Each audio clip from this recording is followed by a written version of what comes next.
सुंदर जवान त्वचा। कैटरीना कैफ से लेकर करीना कपूर तक हर कोई चाहता है ऐसी त्वचा जिसमें झुर्रियों के लिए कोई जगह न हो।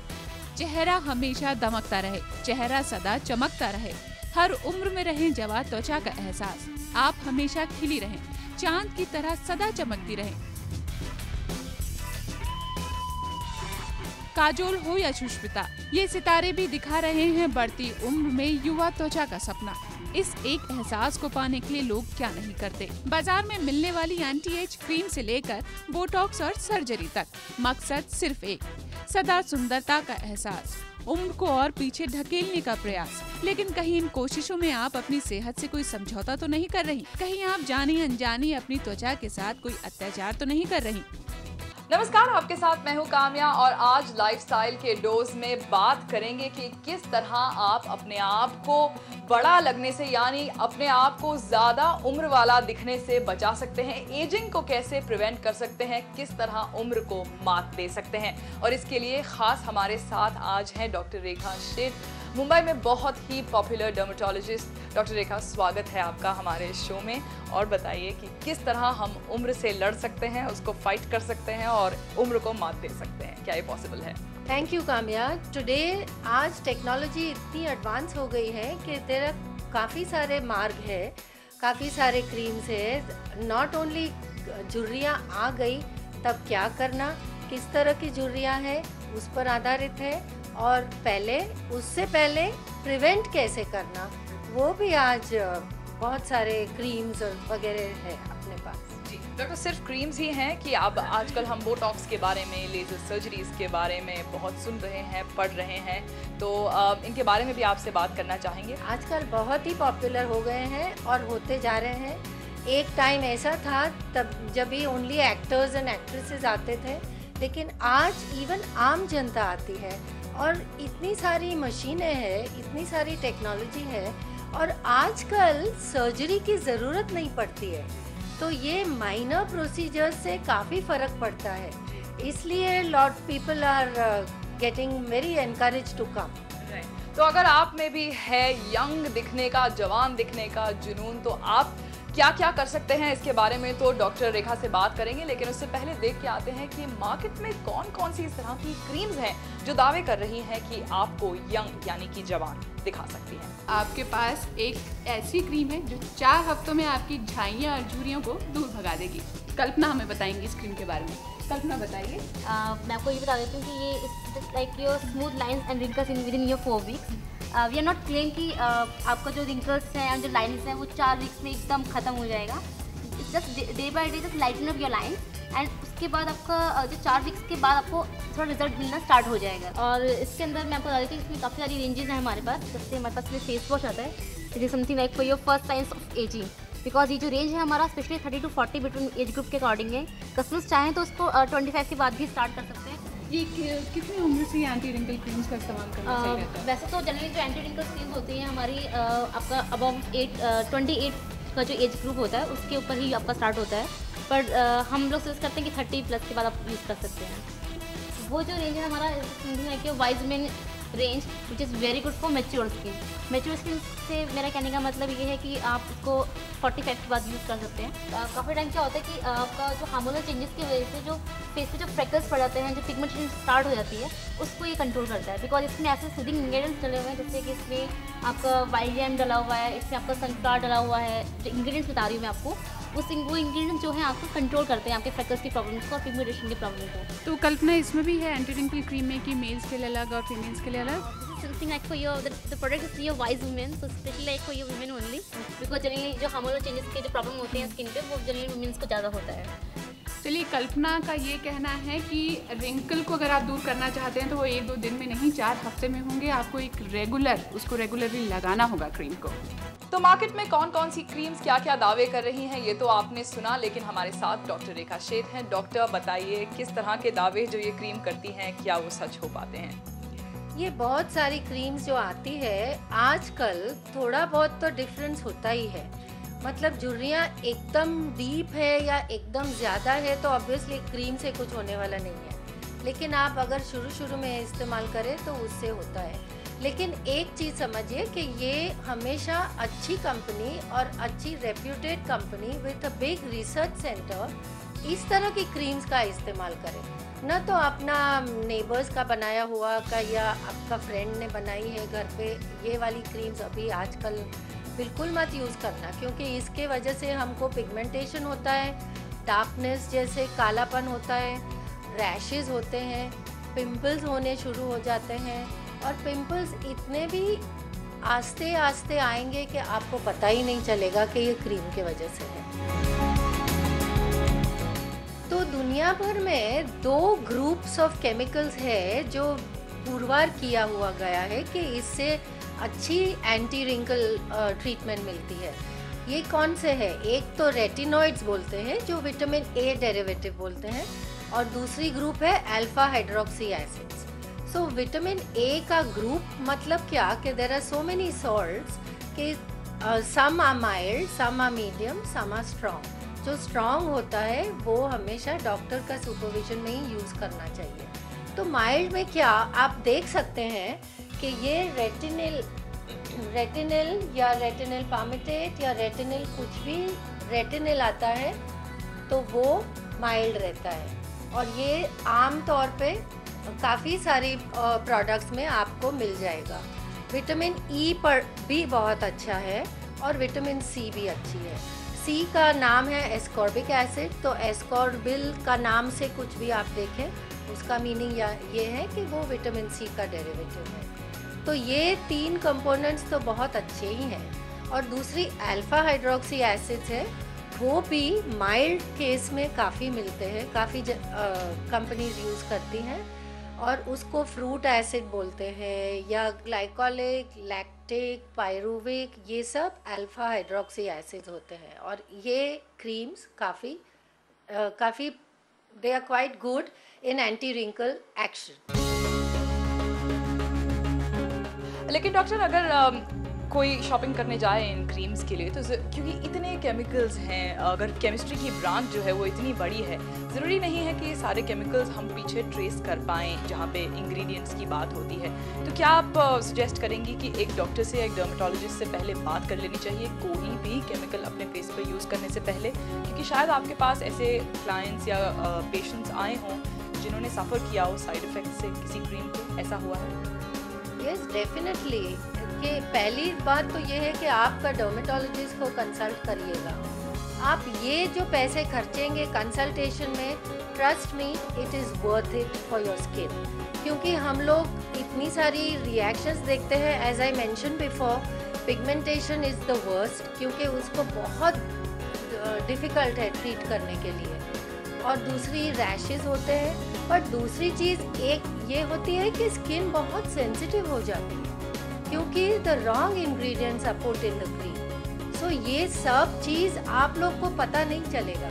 एक तो ये है, दूसरा कि आपकी स्किन के लिए कौन सा अच्छा है वो आपकी डर्मेटोलॉजिस्ट स्पेसिफिकली आपको बता देंगी। सो इसलिए please see that you consult your dermatologist. Creams के बारे में बस एक सवाल और कि किस उम्र के लोग फाइनली, फिर आपने कहा कि सनस्क्रीन तो बच्चे भी यूज़ करना शुरू कर सकते हैं, लेकिन ये जो एंटी एजिंग क्रीम्स हैं इन्हें किस उम्र से शुरू कर देना चाहिए? एजिंग के साइंस दिखने पर, उनसे पहले आप क्या रेकमेंड करेंगी? क्योंकि आजकल पोल्यूशन इतना है, हम लोगों का लाइफस्टाइल इतना बदल चुका है, तो क्या कहेंगी आप? Yes, you are absolutely right Kamya, कि आजकल लाइफस्टाइल बहुत फास्ट हो गई है, stress has increased, UV index has increase, UV light का इंटेंसिटी बढ़ गया है और पोल्यूशन बढ़ता है। तो ये सब will take the toll on the skin, और आपकी स्किन पहले ही पकड़ जाएगी। तो इसके लिए you have to start using, अगर 20-25 साल के हुए तभी you should start using antioxidants, because antioxidants are practically natural substances. So ये बिल्कुल हानिकारक नहीं हो सकते, और ये हल्के होते हैं, और थोड़ा बहुत जो यंग गर्ल्स को चाहिए वो प्रोटेक्शन देते हैं। क्योंकि आजकल हम लोग 25 साल की लड़की लोग की झुर्रियाँ देखते हैं, आँखें शुरू हो जाती हैं, और इवन 20 साल की लड़की को, तो ये सब प्रिवेंट कर सकते हैं। तो डॉक्टर, कोई भी कि अगर मार्केट में जाएं तो एंटीऑक्सीडेंट्स को कैसे पहचानें? एंटीऑक्सीडेंट क्रीम जैसे कि अगर मुझे यूज़ करनी है तो मैं क्या देखकर उसे यूज़ करूँ? या मैंने जैसे पहले बताया वैसे विटामिन्स आप देखें तो वो काफ़ी अच्छी होती है। Vitamin A, vitamin C, vitamin E, vitamin B factors में काफ़ी people use a lot of things. तो ये सब विटामिन्स जो होते हैं वो अच्छे रहते हैं। दूसरा फ्रूट एसिड्स रहते हैं, वो भी अच्छे रहते हैं क्योंकि वो माइल्ड रहते हैं। तो ये सब आप यूज़ करेंगी, शुरू करेंगी तो अच्छा पड़ेगा। तो यहाँ डॉक्टर ने बताया कि कौन कौन सी एंटी एजिंग क्रीम्स में कौन कौन से इंग्रेडिएंट्स आप देखें। एंटीऑक्सीडेंट्स वाली क्रीम आप 20-25 की उम्र में भी यूज़ करना शुरू कर सकते हैं। एक छोटा सा ब्रेक ले रहे हैं, डॉक्टर हमारे साथ ही हैं, कहीं जाइएगा नहीं, क्योंकि आकर बात करेंगे कि जवान रहने के और कौन कौन से प्रोसीजर्स अवेलेबल हैं और डॉक्टर हमें उनके बारे में बताएंगे। ब्रेक के बाद आपका स्वागत है। डॉक्टर रेखा शेठ हमारे साथ अभी भी मौजूद हैं और उनसे आप बात करेंगे कि जवान रहने के लिए जो बोटॉक्स और लेज़र ट्रीटमेंट्स आजकल अवेलेबल हैं, डॉक्टर किसे लेने चाहिए, किसे नहीं लेने चाहिए, कितनी आसानी से कौन कौन अफोर्ड कर सकता है, उन सब के बारे में क्या क्या बता सकती हैं? ज़रूर। पहले लेट्स स्टार्ट विद सुपरफिशियल। ऊपर की जो फाइन झुर्रियाँ होती है, छोटी छोटी झुर्रियाँ होती है, या तो ब्राउन स्पॉट्स, ये जो छाइयाँ बोलते हैं वो होती है, तो उसके लिए हम केमिकल पील्स यूज़ करते हैं। तो वो तो हम एक केमिकल लगाते हैं और उसके बाद न्यूट्रलाइज कर देते हैं और आपको ऐसा महसूस होगा कि 2-3 दिन आपको थोड़ी स्किन ड्राई लगेगी और डॉक्टर आपको बताएंगे कि कौन कौन से मलहम उसके साथ यूज़ करने हैं। ये एक सीरीज़ ऑफ ट्रीटमेंट्स होती है। ये दुनिया भर में एक सिंगल ऐसी कोई भी ट्रीटमेंट नहीं है जिससे कुछ जादू हो सकता है। सब टेक्नोलॉजी है, वो आस्ते आस्ते करके और आपको फ़ायदा मिलेगा। सो ये पील्स हो गया। तो और दूसरा क्या है, 2 चीज़ बहुत पॉपुलर है, बोटॉक्स और फिलर्स। बोटॉक्स आज बहुत पॉपुलर हो गई है क्योंकि वो बहुत अच्छी है, बहुत सालों से है, बहुत कुछ रिसर्च हुआ है और ये पुरवार हुआ है कि ये it is harmless and yet it is उसकी इफ़ेक्ट बहुत अच्छी होती है। तो बोटॉक्स कहाँ यूज़ करते हैं हम लोग? जैसे पिक्चर में आप देखेंगे, लाइंस ऑफ एक्सप्रेशन के लिए हम लोग स्माइल करते हैं या गुस्सा करते हैं तो ये लाइंस गिर जाती हैं, तो वो लाइंस के लिए बोटॉक्स अच्छा है। सब चीज़ में बोटॉक्स काम नहीं करता है। हाँ, ज़रूर एक चीज़ है कि 6-6 महीने से आपको बार बार लेना पड़ता है, लेकिन उसकी असर आस्ते आस्ते कम होती है। ऐसा नहीं कि 6 महीने के बाद धाड़ दे के आपका फेस खराब हो जाएगा। So to my mind I think botox is one of the best things that science has brought to the earth. दूसरा क्या है, फिलर्स है। दूसरी चीज़ बोटॉक्स से क्या होती है कि डीप जो लाइंस होती है, डीप जो स्कार्स होती है, वो भी फिलअप होते हैं और उसके लिए भी ट्रीटमेंट के लिए यूज़ करते हैं हम लोग। और दूसरा फिलर्स होते हैं। फिलर्स कहाँ यूज़ होते हैं? वो बहुत गहरी लाइंस में, गहरी deep lines of expression as well as other lines. तो ये फिलर्स भी बहुत अच्छी चीज़ है। दूसरी, यंगस्टर्स में फिलर्स कहाँ यूज़ करते हैं? तो अपने होठ जो पतले हैं और अगर सेक्सी बनाने हैं, जैसे एंजेलिना जोली के लिप्स चाहिए, तो वो हम फिल करके थोड़े बना सकते हैं, थोड़े बड़े बना सकते हैं और वो काफ़ी अच्छा लगता है। लेकिन ये सब प्रोसीजर्स ख्याल में रखिए कि बहुत टेक्निक है, इसमें सब टेक्निकल स्किल चाहिए और ट्रेनिंग चाहिए। तो please see that you do it only with a qualified dermatologist. अगर आप अच्छे डर्मेटोलॉजिस्ट के पास जाएंगे तो बहुत अच्छा फ़ायदा होगा। दूसरा क्या है, ये डीप फ्रैक्शनल लेज़र्स और रेडियो फ्रीक्वेंसी टेक्नोलॉजी, उससे स्किन जो सैग होती है वो टाइटन होती है और ये काफ़ी अच्छा है क्योंकि ये सर्जरी नहीं है और ये बहुत माइल्ड प्रोसीजर्स है। ये हम सब प्रोसीजर्स की जो अभी बात करते हैं वो सब माइल्ड है, वो सर्जरी नहीं है। अगर आपको फेस लिफ्ट चाहिए तो आपको सर्जरी करनी पड़ती है, वो उसके रिस्क होते हैं, लेकिन आजकल बहुत कम लोग सर्जरी करते हैं। सो ज़्यादातर लोग ये माइल्ड प्रोसीजर्स के लिए जाते हैं और हमारे लिए हमारे पास काफ़ी सारे आते हैं।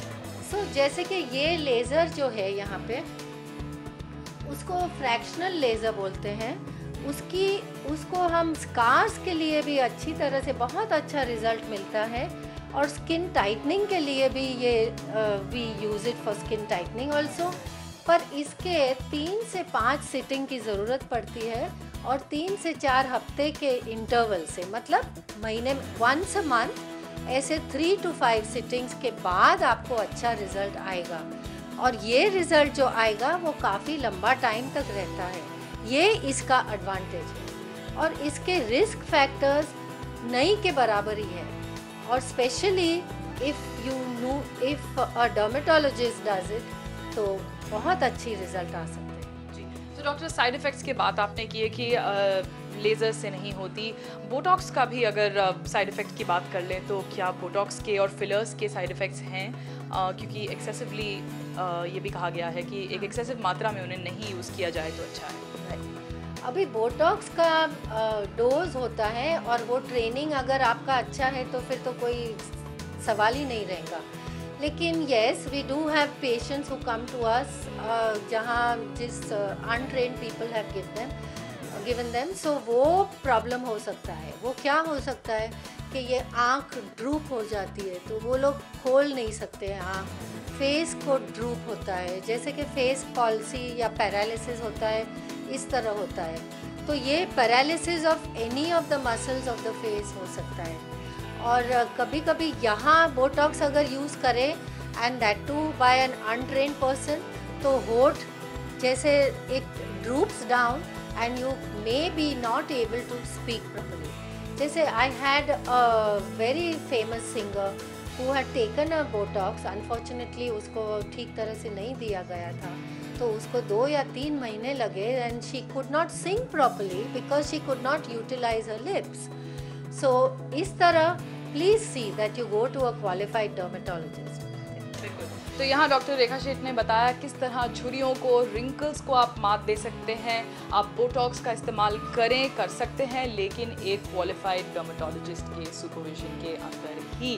साथ ही साथ लेज़र्स भी पॉपुलर हो गए हैं, उनका भी इस्तेमाल बहुत लोग आजकल कर रहे हैं, लेकिन एक बार फिर ध्यान में ज़रूर रखें कि एक क्वालिफाइड डॉक्टर या फिर डर्मेटोलॉजिस्ट से ही करवाएं। एक और छोटा सा ब्रेक ले रहे हैं, ब्रेक के बाद और भी तरीके देखेंगे जो आपको बना सकते हैं जवान।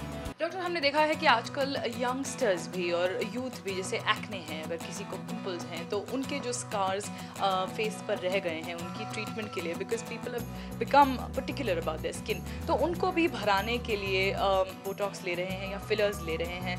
तो क्या आप एडवाइस करेंगी कि एक्ने जैसी चीज़ को छुपाने के लिए आप बोटॉक्स इंजेक्शंस लें या फिर फिलर्स का इस्तेमाल करें?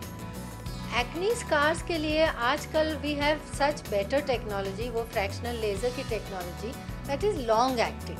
पर अगर क्विक फिक्स चाहिए, जैसे ये पिक्चर में आप देख रहे हैं, तो ये एक मॉडल थी, तो उसके 3-4 खड्डे काफ़ी डीप थे और वो क्लोजअप शॉट्स में बहुत ख़राब लग रहे थे। तो उसको जल्दी से जल्दी इफ़ेक्ट चाहिए तो तुरंत इफ़ेक्ट आ जाती है फिलर की, तो उसके लिए it's a different issue. But by and large for scars, acne scars, we have such good technology, such better technology, which is long lasting. और ये fractional laser से जो treat करते हैं वो वापस नहीं आते हैं scars, whereas filler से treat करते हैं वो वापस आएंगे, चाहिए अगर 6 महीने, 8 महीने या साल भर के बाद वापस आ सकते हैं। हाँ, और एक चीज़ हम बार बार बोलने वाले हैं कि आप ये सब चीज़, आज टेक्नोलॉजी आई है वो बहुत ही अच्छी है और बहुत ही इफ़ेक्टिव है, लेकिन a qualified dermatologist only should do it, क्योंकि हमारे पास काफ़ी सारे केसेस आते हैं जहाँ ब्यूटिशियंस यूज़ करते हैं। ब्यूटिशियंस ने फॉर इंस्टेंस लास्ट मंथ एक यंग लड़की आई थी, वो शादी करना चाहती थी और उसको खाली ग्लो चाहिए था, तो वो ब्यूटिशियन के पास गई और ब्यूटिशियन ने उसको पील किया, तो पील करके उसकी पूरी स्किन जला दी, तो उसको वो जल गई तो सही, लेकिन उसको 1 महीना लगा to get back to normal. ये एक मॉडल थी, तो उसके 3-4 खड्डे काफ़ी डीप थे, और वो क्लोजअप शॉट्स में बहुत ख़राब लग रहे थे, तो उसको जल्दी से जल्दी इफ़ेक्ट चाहिए तो तुरंत इफ़ेक्ट आ जाती है फिलर की, तो उसके लिए it's a different issue. But by and large for scars, acne scars, we have such good technology, such better technology which is long lasting. और ये फ्रैक्शनल लेज़र से जो ट्रीट करते हैं वो वापस नहीं आते हैं स्कार्स, वेरएज फिलर से ट्रीट करते हैं वो वापस आएंगे, चाहिए अगर 6 महीने, 8 महीने या साल भर के बाद वापस आ सकते हैं. हाँ, और एक चीज़ हम बार बार बोलने वाले हैं कि आप ये सब चीज़ आज टेक्नोलॉजी आई है वो बहुत ही अच्छी है और बहुत ही इफ़ेक्टिव है.